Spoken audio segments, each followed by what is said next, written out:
자,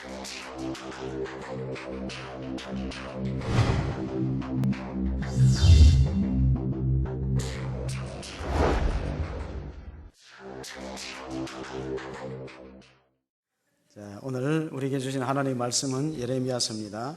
예레미야서 32장 8절에서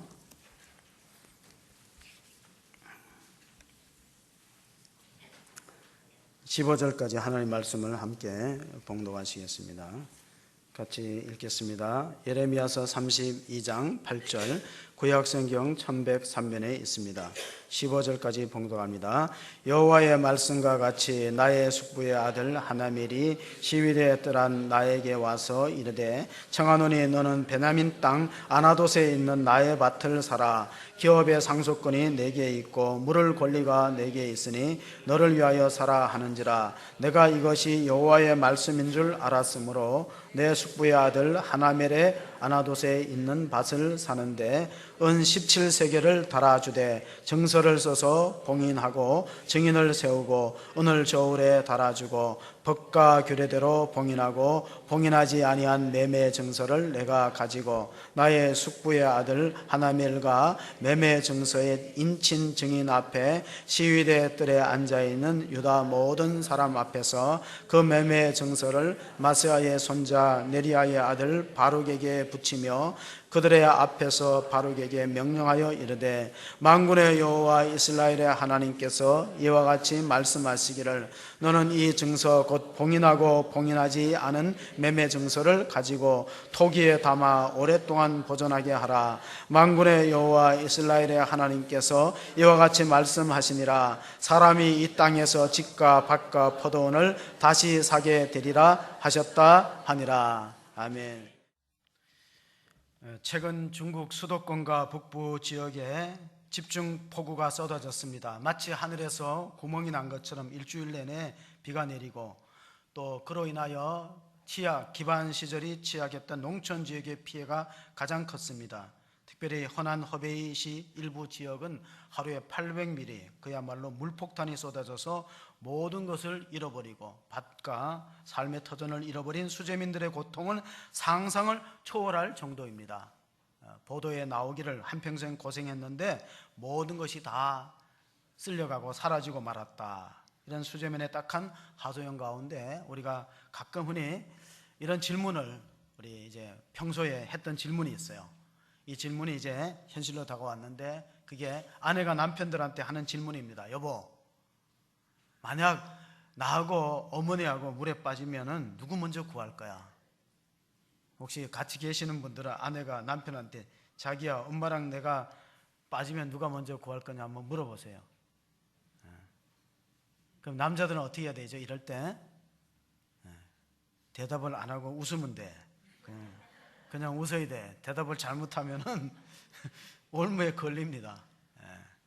중국 싱타이 다시엔촌에서 가오라는 이름을 가진 남자가 이 수해 지역에서 살았거든요.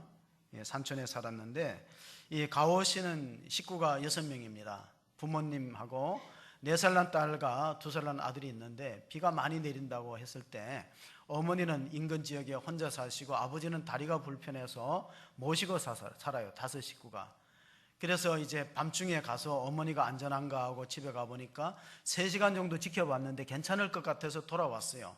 너무 피곤해서 잠이 들었는데 갑자기 뉴스에서 그 재난 사태가 보도되고 마을에서 방송이 빨리 대피하라고, 큰일 났다 그렇게 하니까 부인이 잠들어 있는 남편을 깨웁니다. 여보, 물난리가 났대, 큰일 났다. 그러니까 남편이 마치 그 스프링이 튀어나온 것처럼 튀어나와서 바지만 입더니 어디로 뛰쳐갔겠어요? 어머니인들로 뛰쳐갔어요.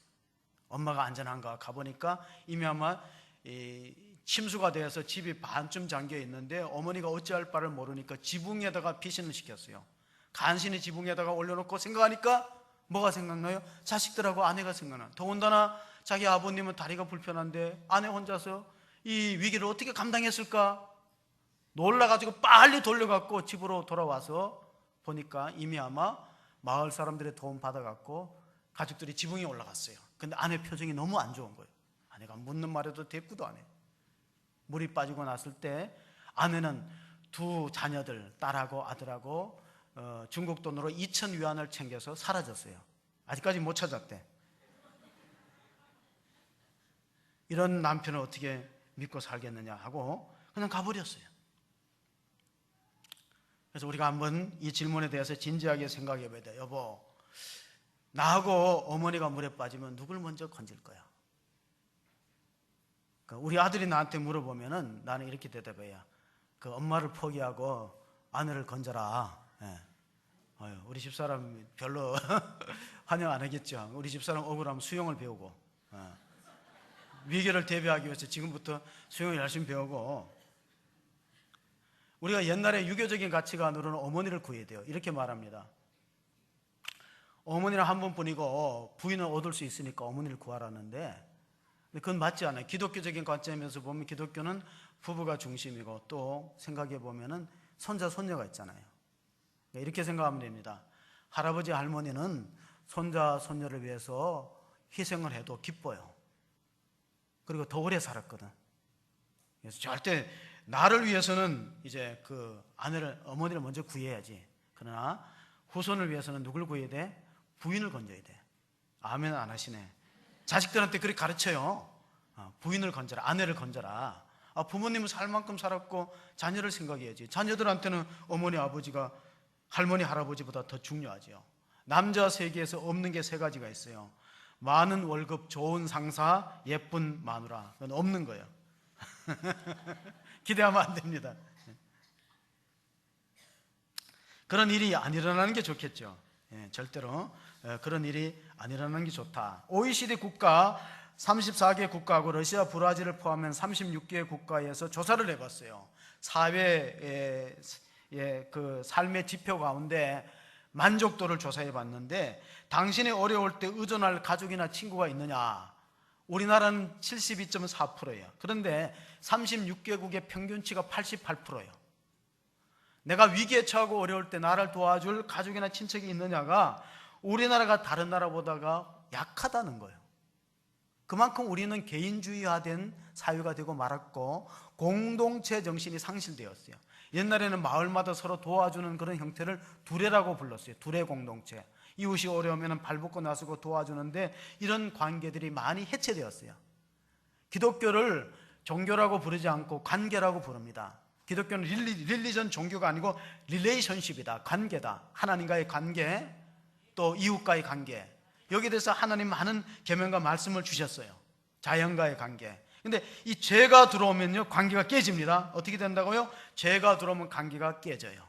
부부관계도 깨지고, 죄가 들어오면 신뢰가 무너지고, 자연과의 관계도 깨어집니다.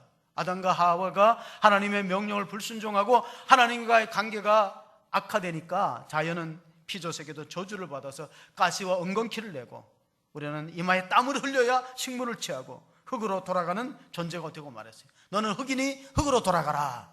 창세기 3장의 내용입니다. 고대 사회의 사람들이 가장 두려운 건 죽음이었어요. 전제론적인 문제로 고민해. 죽음. 중세 사람들의 가장 큰 문제는 죄의 문제와 구원의 문제. 그래서 가톨릭과 개신교가 그때 갈라지죠. 중세 사회는 죄를 어떻게 처리할 거냐, 어떻게 구원받을 것이냐. 현대인들의 문제는 삶의 무의미성, 산다는 게 무슨 의미가 있는가. 이거는 실존적인 문제라고 부를 수 있습니다. 오늘 우리가 읽었던 예레미야는 이사야, 에스겔과 더불어 대선지서로 구분됩니다. 그러니까 그 사람들이 뭐 위대하다는 뜻에서 대자가 아니고 선지자들이 하나님 말씀을 선포했던 내용이 많으면은 대선지가 돼요. 그 에스겔과 예레미야와 이사야입니다. 호세아라든가 미가라든가 이런 하박국이라는 선지자들은 성경 내용이 짧아요. 3장, 5장 이렇게 돼요. 그러나 이 예레미야 52장, 이사야 63장 예언했던 말씀이 많다는 거예요. 근데 예레미야 선지자에게는 별명이 하나 있는데 혹시 무엇입니까? 예레미야는 눈물의 예언자, 눈물의 선지자예요.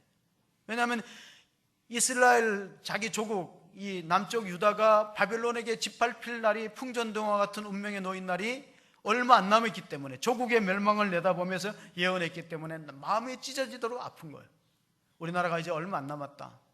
저 강대국, 신흥 강대국 바벨론에 의해서 바벨론 땅이 지금 이라크 땅입니다. 이라크에 의해서 결국 우리나라는 무너질 것이다, 그런 예언을 선포했기 때문에 환영을 받지 못했어요. 좋은 소식을 전하는 것도 아니고 불길하고 기분 나쁜 소식을 전하는 이 예레미야를 누구도 환영하지 않았습니다. 눈물 속에서 예언 활동을 했습니다. 예언이 뭐냐? 여러분, 일기예보의 예자가 아니에요. 우리 예언한다면 미래의 일을 점치고 맞추는 일기예보의 예자가 아니에요. 요즘 일기예보 잘 맞습니까? 안 맞아요. 차라리 우리 권사님 신경통이 더 맞더라고. 정확해요. 몸이 안 좋다, 내일 비 올 것 같다면. 그 예자가 미리 예자가 아니고 은행에다 예금한다는 예자예요. 무슨 예자죠? 맡길 예자.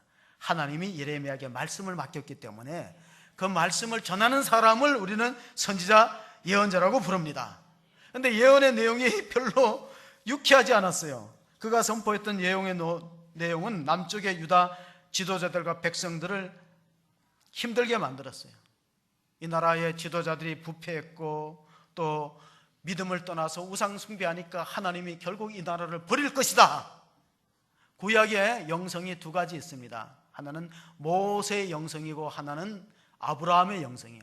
모세의 영성은 어떤 거냐면 보는 영성이에요. 모세가 떨기나무 불꽃 가운데 하나님을 만났어요. 눈으로 보았어요.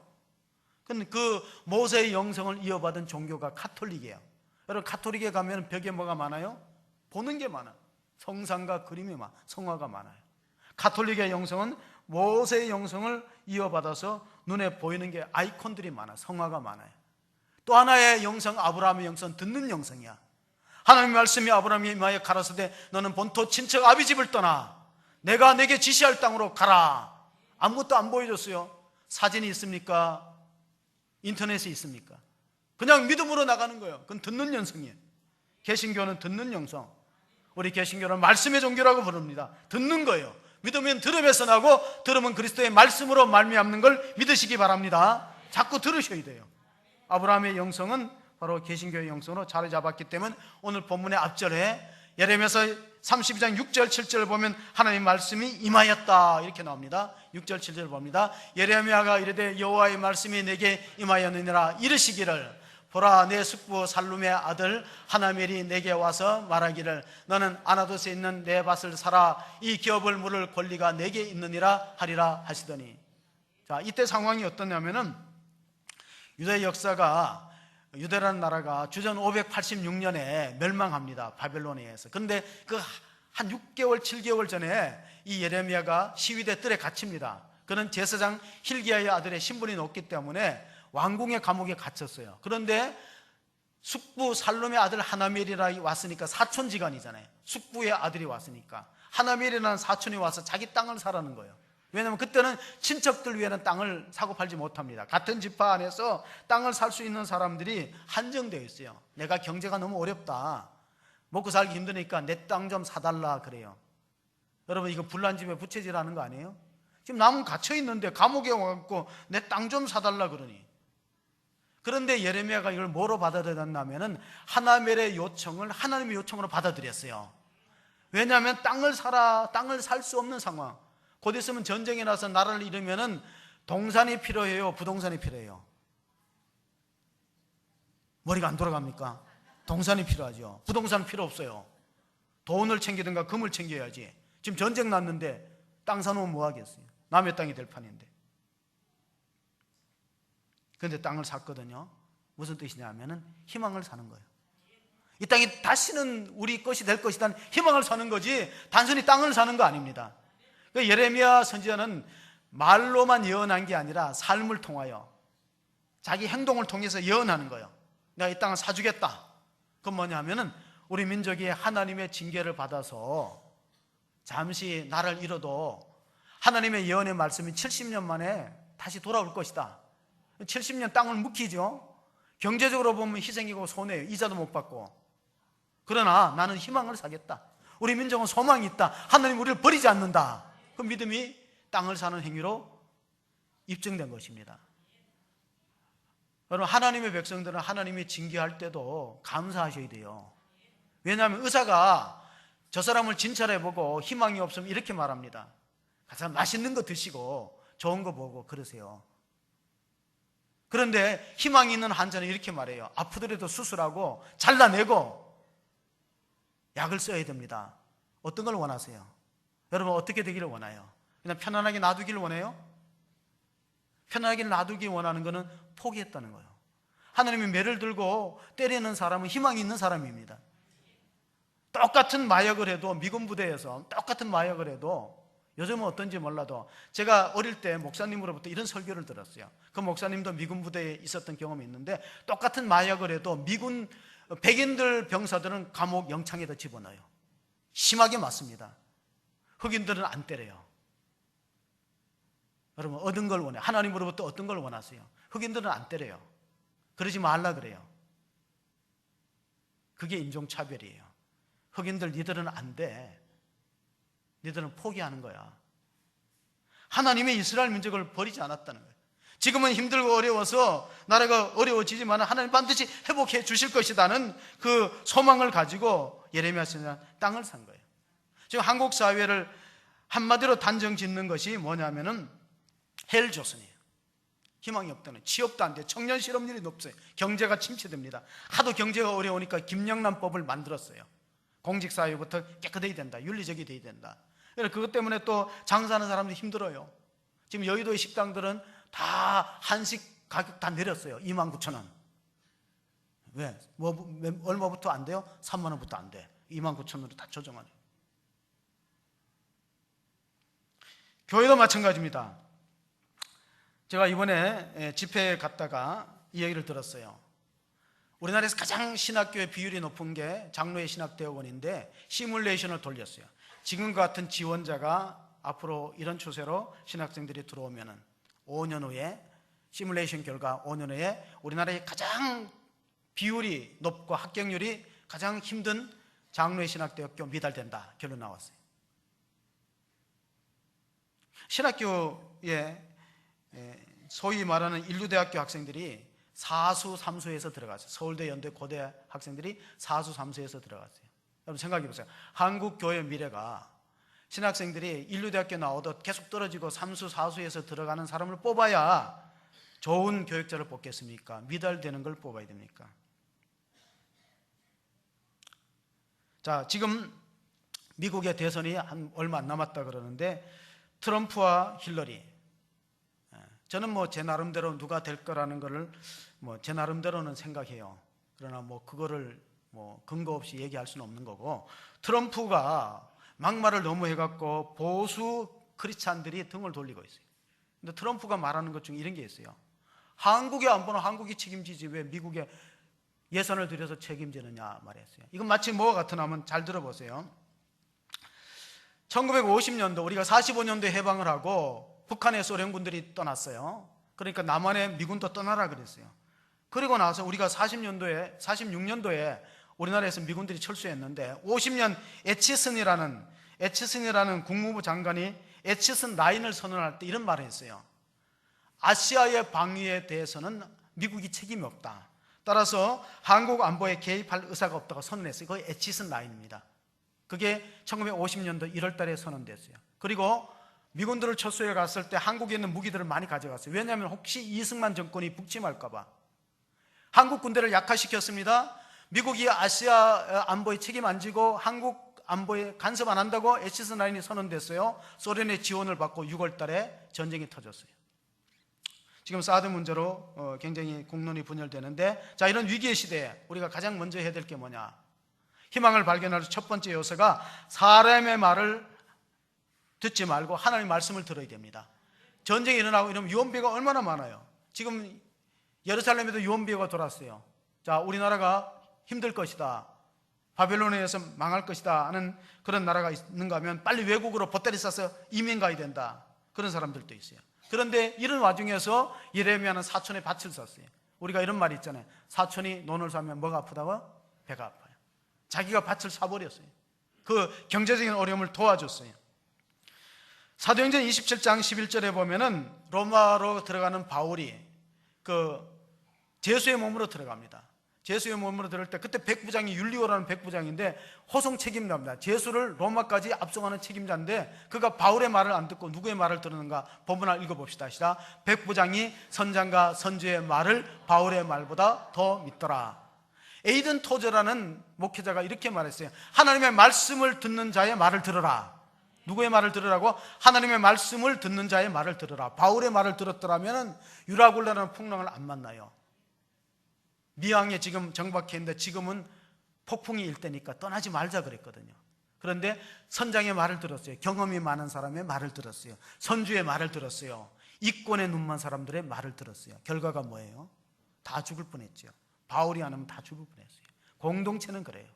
여러분, 공동체가 왜 위험하냐면 지도자의 말 안 듣거든요. 하나님의 말씀을 듣는 자의 말을 안 들어요. 자기 생각과 자기 판단과 자기가 옳은 대로 행동하다가 보면 유라굴라는 풍랑을 만나서 모두가 파선의 위기를 겪게 된다. 프랑스에는 라이시테라는 단어가 있어요. 라이시테는 정치와 종교를 분리한다는 뜻이에요. 자, 프랑스에 최근에 테러가 많이 일어납니다. 파리에. 그리고 신부가 성당에서 살해되는 사건이 있어요. IS의 전략은 뭐냐? 종교 전쟁으로 가는 거예요. 근데 이걸 아마 프랑스 정부가 알아요. 이건 종교 테러가 아니다. 종교 전쟁으로 가서 덕볼 게 하나도 없거든요. 근데 IS는 자꾸 그런 쪽으로 몰고 가는 거예요. 엄격하게 분리됐죠. 자, 우리가 본문이 시작되는 32장 8절을 한번 주목해서 읽어보시겠습니다. 같이 읽습니다. 함께 읽습니다. 여호와의 말씀과 같이 나의 숙부의 아들 하나멜이 시위대 떠나래 나에게 와서 이르되 청하노니 너는 베냐민의 땅 아나돗에 있는 나의 밭을 사라. 기업의 상속권이 내게 있고 물을 권리가 내게 있으니 너를 위하여 사라 하는지라. 내가 이것을 여호와의 말씀인 줄 알았으므로. 사람이 말하지만은 이건 하나님의 뜻이다. 내가 그 밭을 사는 것은 우리 민족의 희망을 사는 것 같아. 모두가 이 땅을 포기하고 떠날 때 나는 예언자로서 이 땅이 바벨론에 의해서 짓밟히지만 그게 끝이 아니다. 희망이 다시 있다. 하나님을 붙들고 우리가 일어서면은 하나님은 이 역사를 지켜주실 것이다. 여러분, 위교 전쟁이 났다고 우리가 적화 통일됐습니까? 아니에요. 하나님이 지켜주시잖아요. 네, 이건 실제 있었던 실화인데 최초로 유엔 안전보장 이사회가 모였어요. 그런데 그때 러시아 대표가 들어가는 길에 두 가지 설이 있어요. 교통 트래픽에 걸려갖고 제 시간에 못 도착했다는 사람이 있고 고장이 났다는 사람이 있어요. 자동차가 고장 났는데 그 누군가가 또 운전수가 내가 고쳐보겠다고 하다가 시간이 지연됐어요. 도착해 보니까 거부권 행사할 수 있는 시간이 없었어요. 안전보장 이사회 중에서 러시아, 소련이 거부권 행사했으면 16개국 유엔군 파송 안 됩니다. 그럼 한국이 오면 어떻게 됐을까요? 하필이면 왜 하나님께서 다른 대표의 자동차가 고장나지 않고 러시아 대표의 자동차가 고장나게 했을까? 그런데 우리는 역사는 하나님의 손에 있다는 사실을 명확하게 다시 한번 인식하는 계기가 되었습니다. 때로는 거짓 선지자들이 나타나서 잘못된 이야기를 펴고 있어요. 예레미야 선지자는 우리나라가 진다, 그러니까 바벨론 때 항복하고 목숨을 구하자, 이렇게 말했어요. 하나님과 같은 선지자는 아니다. 우리나라가 왜 바벨론한테 지느냐? 잘못된 정보를 흘립니다. 예레미야서 28장 15절에 보면은요, 이런 말씀이 대비되고 있습니다. 같이 한번 보시겠습니다. 선지자 예레미야가 선지자 하나님에게 이르되 하나님여 들으라. 여호와께서 너를 보내지 아니하셨거늘 너는 내가 이 백성의 거짓을 믿게 하는도다. 그렇습니다. 공동체에는 진실만을 얘기하는 사람으로 가득 차 있지 않아요. 때로는 잘못된 정보와 잘못된 내용을 전달하는 사람이 있어요. 예수님도 마찬가지입니다. 예수님이 공생의 기간에 이 땅에 오셨을 때 모두가 예수님을 환영하고 메시아로 믿은 게 아닙니다. 백성들이 수군거리면서 하나님의 아들이 아닐 것이다. 그리고 주변에서 또 충동지라는 종교 지도자들이 있었어요. 저 사람 가짜다, 가짜 메시아다. 요한복음 7장 12절에 보면 예수님에 대한 무리의 평가가 두 갈래로 갈라지는 것을 확연하게 읽을 수 있습니다. 요한복음 7장 12절을 보시겠습니다. 예수에 대하여 무리 중에서 수군거림이 많아 어떤 사람은 좋은 사람이라 하며 어떤 사람은 아니라 무리를 미혹한다 하니. 여러분, 나쁜 사람이 어떤 사람을 나쁜 사람이라 하면 그 사람 좋은 사람이에요. 잘 아세요. 나쁜 사람이, 거짓된 사람이 어떤 사람을 거짓한다 그리고 나쁜 사람이란 그거는 그 대상자가 좋은 사람이에요. 누가 어떻게 말하느냐가 참으로 중요한 거예요. 속지 말아야 됩니다. 자, 예레미야를 가장 힘들게 했던 사람은 멀리 있던 사람들이 아니에요. 예레미야서 11장 21절에 보면 친척들과 아다노 그 고향 사람들이 예레미야를 죽이려고 했어요. 예수님도 선지자가 고향과 자기 집에는 외에는 환영받지 못하는 곳이 없다고 했는데 예레미야서 11장 21절을 한번 보시겠습니다. 같이 읽습니다. 여호와께서 아나돗 사람들에게 대하여 여호와같이 말씀하시되 그들이 내 생명을 빼앗으려고 찾아 이르기를 너는 여호와의 이름으로 예언하지 말라. 들을건대 우리 손에 죽을까 하노라 하도다. 고향 사람들이에요. 가까운 친척들이에요. 너 자꾸 예언하지 마. 너 하나님 말씀 전하지 마. 너 우리 손에 죽어. 이게 그 시대의 비극이기도 하지만 우리 시대의 비극이기도 합니다. 그래서 희망을 발견할 수 있는 첫 번째는 사람의 말에 귀 기울이지 말고 하나님 말씀에 귀를 기울여야 된다. 두 번째는 개인의 유익보다가 공동체 유익을 추구해야 돼요. 여러분, 우리가 지금 난민 사태 보잖아요. 과거에는 월남의 난민을 봤어요. 나라를 잃은 백성들의 처참한 모습은 이루 말할 수가 없어요. 근데 나만 살면 뭐 하겠어요? 나라를 잃어버리고 나만 살면 뭐 하겠어요? 유대인들은 공동체 의식이 굉장히 강합니다. 이 전쟁이 일어났을 때 6.1 전쟁, 1967년도 6.1 전쟁이 일어났을 때 비행기 공항에 가보면은요, 아랍 진영의 유학생들은 다 도망가는 유학생들이에요. 도망가는 거예요. 징집 영장이 나올까봐 하숙집에서 다 도망가. 소식을 안 알리고 피하는 거예요. 숨어버리고 은둔해버려요. 아랍 진영의 유학생들은. 그런데 유대인들 유학생은 남학생, 여학생 다 비행기 타고 전쟁터로 가요. 나라를 지켜야 된다. 나라가 있고 내가 있지.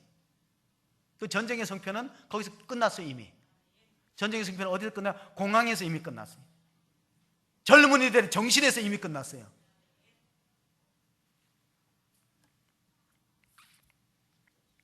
계속해서 우리가 본문을 읽어보면 그 당시에 매매를 할 때는 계약서를 2장 써요.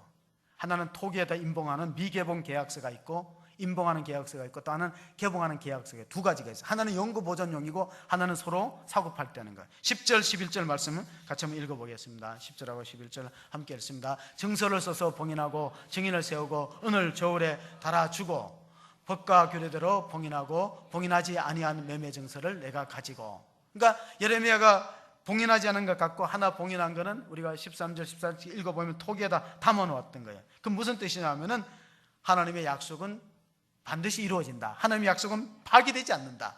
그러므로 우리가 그 예레미야서 예가서를 읽어보면요, 하나님이 우리를 향한 마음을 읽을 수 있어요. 예레미야 예가서 3장 33절을 한번 읽어보겠습니다. 같이 읽습니다.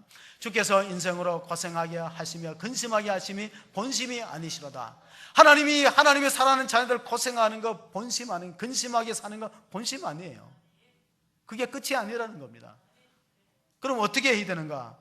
하나님의 생각은 예레미야서 29장 11절에 들어있습니다. 예레미야서 29장 11절에 한번 보시겠습니다. 여호와의 말씀이니라 너희를 향한 나의 생각을 내가 아나니 평안이요 재앙이 아니라 너희에게 미래와 희망을 주는 것이니라. 하나님은 하나님을 사랑하는 성도들에게 미래를 주는 것과 희망을 주는 목적을 가지심을 믿으시기 바랍니다. 미래와 희망을 주는 거예요. 미래가 있어야 돼요. 희망이 있어야 됩니다. 미래와 희망이 없다는 것만큼 불행한 삶은 없죠. 희망이라는 건 마치 뭐 같으냐면 허파에 산소와 같아요. 허파가 있는데 산소가 없으면 어떻게 하겠어요? 사람은 가만히 보면 밥을 먹는 게 아니라 사실 그 희망을 먹고 사는 것이죠. 저도 이번에 기도하면서 많이 해결을 했는데 그 중에 하나가 뭐냐면은 앞으로 감사하고 살고 원망 불평하지 말아야 되겠다, 그런 생각을 했어요. 왜냐하면은 내가 여태까지 노력한 것 이상으로 하나님 많은 복을 주셨는데 내가 그걸 모르고 조금만 힘들고 어려움 불평하고 원망하고 그런 모습은, 그런 건 내가 정말 남은 생에는 버려야 되겠다, 늘 감사하며. 우리는 이중적인 선택을 받았어요. 하나는 구원으로 선택받고 하나는 사역자로 선택받았어요. 저 같은 경우에는 구원받은 은혜도 너무나 크고 놀라운데 하나님의 일꾼으로 예언자지, 그 당시로 말하면 예언자로 부름받은, 예레미야는 13살의 예언자로 부름을 받았는데 나이가 어리고 말을 못하니까 18년 기다렸다가 30세 넘어서 예언 활동을 해서 40년간 활동했어요. 자, 우리가 하나님으로부터 2가지 축복을 받았는데 하나는 중생 거듭남의 축복이고 여러분 또 하나의 축복은 성화의 축복이야. 내가 신앙생활을 하면서 많이 거룩해지잖아요. 2차 세계대전이 발발했을 때 런던시가 첫 번째 폭격을 받았어요. 독일에. 그러고 났을 때 신문사 언론인들이 모였거든요. 저널리스트들이 모여가지고 이런 했어요. 우리가 언론 보도할 때 가능하면은 좀 낙관적인 보도를 하자. 대개 이제 언론 매체로 하는 게 비관적입니다. 우리나라의 언론 매체를 보세요. 우리나라의 언론 매체는 부정적인 내용을 많이 보도하는 이유가 태생이 저항적입니다. 우리는 한국신문, 매일신보, 독립신문, 서재필 일제히 항거하면서 신문사가 생겼어요. 그러니까 이 신문사 자체의 성향이 안티적인 성향이 많아요. 정권에 대해서 비판적인 성향이 많은 거예요. 정권 그 자체가 태생이 그래요. 그런데 영국의 언론인들은 보도를 어떻게 냈냐면 젊은이들이 행진하는 보도, 사진, 그리고 전쟁터에 남편과 아들을 보내놓고 교회마다 꾸역꾸역 모여갖고 가득 차게 예배하는 모습을 보도했어요. 그걸 헤드라인으로 장식했어요. 백성들이 안심했어요. 우리 젊은이들이 나라를 지키러 가는구나, 전쟁터에. 그리고 우리 가족들이 교회에서 이렇게 기도하는데 하나님이 우리 땅을 지켜주실 것이다, 희망을 보여줬던 것이죠. 저는 최근 참 안타깝게 생각하는 것 중에 하나가 30대의 검사가 그 상관의 폭언에 못 이겨서 시달리다가 결국은 목숨을 끊은 사건이 있었어요. 어머니가 이런 고백을 했어요. 우리 아들을 죽게 했던 부장 검사를 벌을 준다고 해서 우리 아들이 살아오지 않는다. 그런데 왜 그러나 하면은 이런 일이 다시는 되풀이되어서는 안 된다. 여러분, 이거 언어폭력이 얼마나 심합니까? 교회는 안전지대입니까? 잠언서 우리 한번 읽어볼까요? 잠언서 18장 21절 같이 읽어보시겠습니다. 잠언서. 자, 죽고 사는 것이 혀의 힘에 달렸나니 혀를 쓰기 좋아하는 자는 혀의 열매를 먹으리라.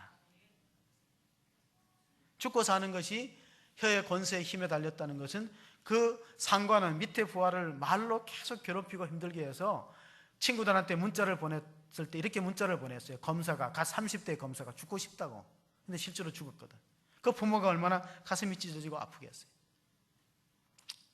1900년대 말하고 2000년도 초에 보호전쟁이라는 전쟁이 있었는데 그 병사 하나가 이상한 제목으로 감옥에 들어갔어요. 제목이 뭐냐면, 제명이 뭐냐면 낙담케 하는 죄. 이 병사는 동료 병사 사이 다니면서 이렇게 말했어요. 이 전쟁에 우리가 패해. 적군이 얼마나 강한데, 그리고 이 도시가 점령될 거야. 그리고 적의 요새가 너무나 강해서 우리가 들어가 봤자 다 죽어. 그런 말을 다니면서 했어요. 근데 처음에는 그 말을 들었던 병사들이 아닌데 하다가 두 번 들으니까 혹시 하다가 세 번째는 그럴 수도 있다. 세뇌돼 버렸어요. 그래가지고 지휘관이 보니까 이거 안 되겠다. 저 병사를 그대로 놔둬갖고 사기가 땅에 떨어져갖고 전쟁에 필패할 것 같아서 잡아놓았어요. 영창에 넣으면서 제목이 뭐냐면 낙담케 하는 죄. 여러분, 마귀가 하는 역할은 우리의 희망을 뺏는 거예요. 우리 가정의 희망을 뺏고 나라의 희망을 뺏고 교회 희망을 파괴하는 거예요. 하나님은 계속해서 우리들한테 희망을 줍니다. 어떤 어려운 경우에도 환경을 보지 말라. 세상에는 희망을 가질 수 없는 환경이 있는 것이 아니라 희망을 포기한 사람이 있을 뿐이다. 민수기서 14장 1절에 보면요, 12정탐꾼이 가나안 땅을 정탐하고 나왔을 때 10명이 부정적 보고를 한 결과입니다. 그 결과 어떻게 됐습니까? 온 회중이 소리를 높여 부르짖으며 백성이 밤새도록 통곡하였더라. 그러니까 부정적인 내용은 전염 속도가 아주 빨라요. 미담은 전염 속도가 아주 늦어요. 교회에서 누가 좋은 일 했다, 그 굉장히 소문이 잘 안 나요. 그러므로 우리가 언어 사용이 참으로 중요합니다. 언어는 존재의 집이라는 말이 있어요. 그게 마틴 하이데거라는 독일의 철학자가 언어는 존재의 집이다. 존재하면서 우리가 언어를 통해서 마치 그 거미가 거미줄에서 자기 집을 만들어내듯이 우리 커뮤니케이션, 커뮤니티라는 것은 공동체고, 커뮤니티 공동체에서 가장 중요한 것은 커뮤니케이션이에요. 소통되는 거예요. 우리가 예레미야 선지자가 하나님과 소통하기 위해서 우리가 잘 아는 예레미야서 33장 3절의 말씀을 기록했습니다.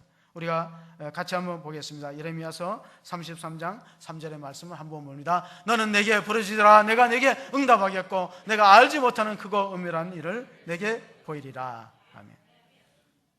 저는 이제 9월달이 되면 우리 교회가 창립한 지 14주년이 돼요. 14주년이 되면 꼭 한번 그 이야기를 듣고 싶은 사람이 있는데, 그게 테너 가수 김승일에 대한 이야기입니다. 혹시 텔레비나 매체를 통해서 김승일 테너에 대한 이야기를 들었는지 모르지만은 이 사람은 4대째 기독교 집안이에요. 4대째. 그런데 한양대학교 성악과를 갔을 때 가난한 집에서 갔는데 어머니가 학비를 대느라고 너무 과로해갖고 뇌출 흘려 쓰러져서 죽어요. 하나님에 대한 원망이 생기죠. 우리는 믿음의 지방 4대째인데 어머니가 자식 학비 되려고 너무 가루하다가 죽고, 학교를 중도에 포기하고 학업을 포기하고 직업을 여러 가지 가졌대요. 15가지 가졌대요. 뭐 안 가진 직업이 없을 만큼 택배로부터 부동산 중개업, 그리고 노점상, 그리고 뭐 최근에는 야식 배달까지 하고 안 해본 게 없대요. 대리운전도 하고. 그런데 이제 그 성악가의 꿈을 포기할 수 없어서 오토바이로 이 야식 배달을 하면서도 노래를 불러갖고 그 노래를 핸드폰에다 저장했다가 야식 사장님한테 한번 들려줬더니 야식 사장님이 그거 듣자마자 PC방으로 가서 KBS 스타킹에다 신청을 했어요. 스타킹에다. 이런 젊은이가 직원이 있는데 거기 가서 많은 사람들의 감동을 주고, 그래서 지금은 뭐 인천 그 하계 올림픽에도 애국가를 불렀고 굉장히 쓰임을 받으면서 그때 희망을 버리고 자기는 너무 힘들어갖고 죽을까 그런 생각을 해요. 그래서 그 강연의 주제가 뭐냐면은 야식을 배달하던 젊은이가 희망을 배달하고 있다. 인간의 끝은 하나님의 시작이다. 절대로 젊은이들이 포기하지 말라. 그 많은 감동을 주고 있어요. 정말 자기가 죽고 싶을 만큼 힘들고 경제적으로 어려웠지만 꿈을 포기하지 않으니까 때가 기회가 오지 않습니까? 예수님도 3번 우셨어요. 우리가 남자는 3번 울으라고 얘기합니다.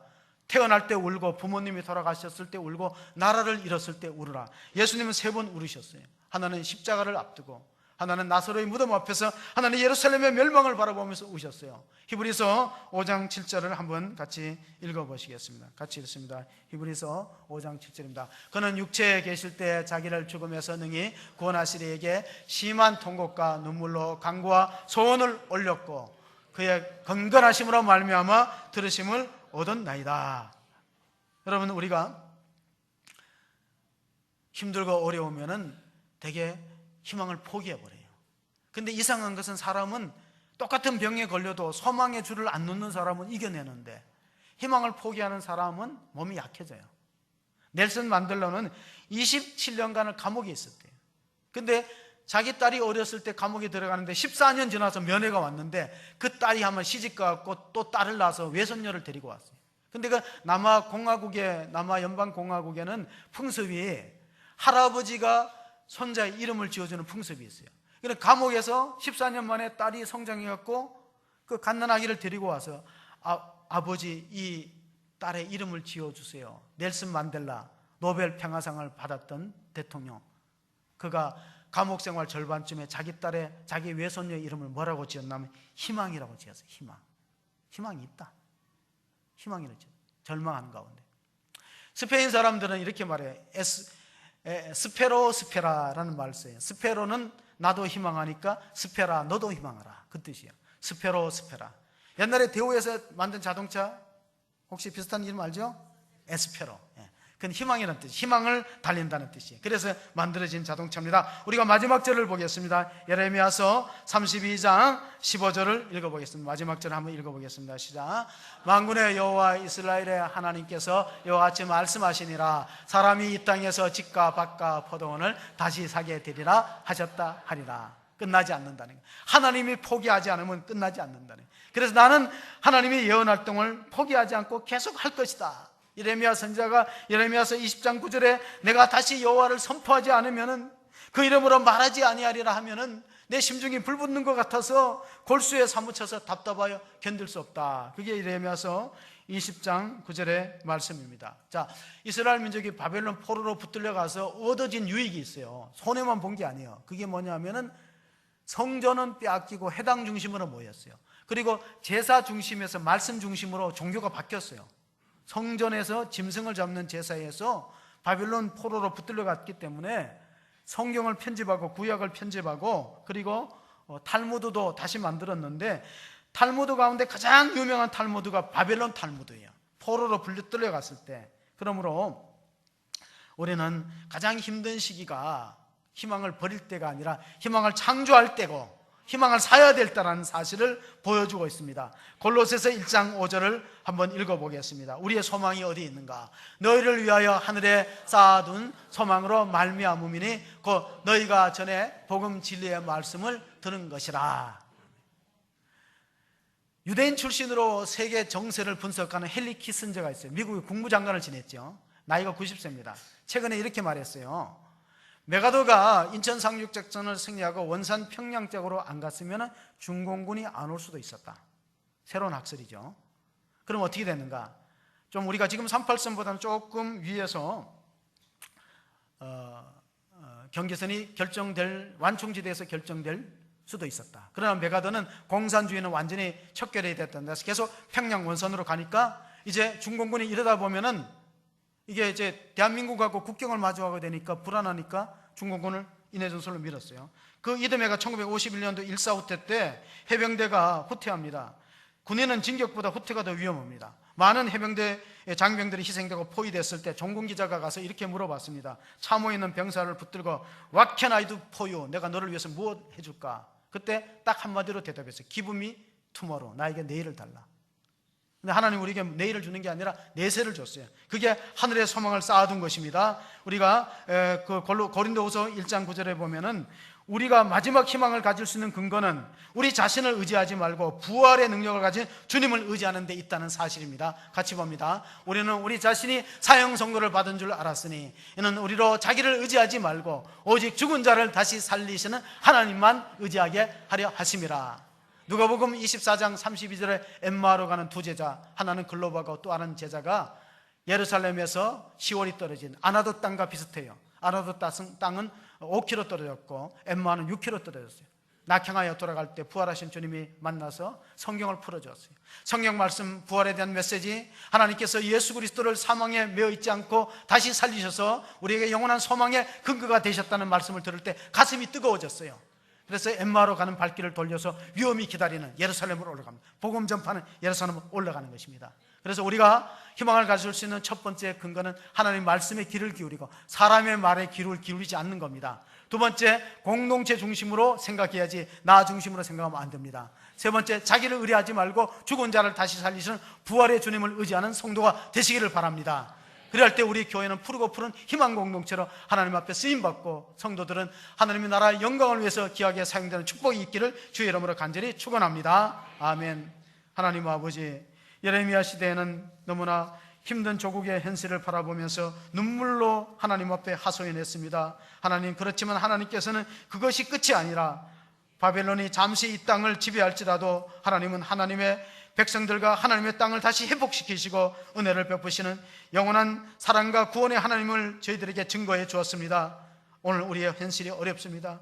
우리에게 많은 영적인 싸움이 있습니다. 우리를 넘어뜨리고 실족시키려는 악한 어둠의 권세들도 있습니다. 이겨내게 하여 주시옵소서. 기도는 절망을 희망으로 바꾸는 능력이 있습니다. 하나님 말씀을 붙들기를 원합니다. 주의 말씀에 귀를 기울이는 성도가 되게 하여 주시옵소서. 또한 부활의 주님을 의지하기를 원합니다. 세상의 모든 것이 죽음으로 끝난다고 절망하는 이웃들에게 부활의 생명의 메시지를 증거하는 저희들 되게 하여 주시옵소서. 그래야 해서 푸르고 푸른 희망 공동체로 호수중앙교회가 하나님 나라의 확장을 위해서, 그 가치관을 위해서 귀하게 쓰임받는 하나님의 백성들 다 되어지기를 간절히 원하옵고 우리 구주 예수 그리스도 이름으로 기도하옵나이다. 아멘.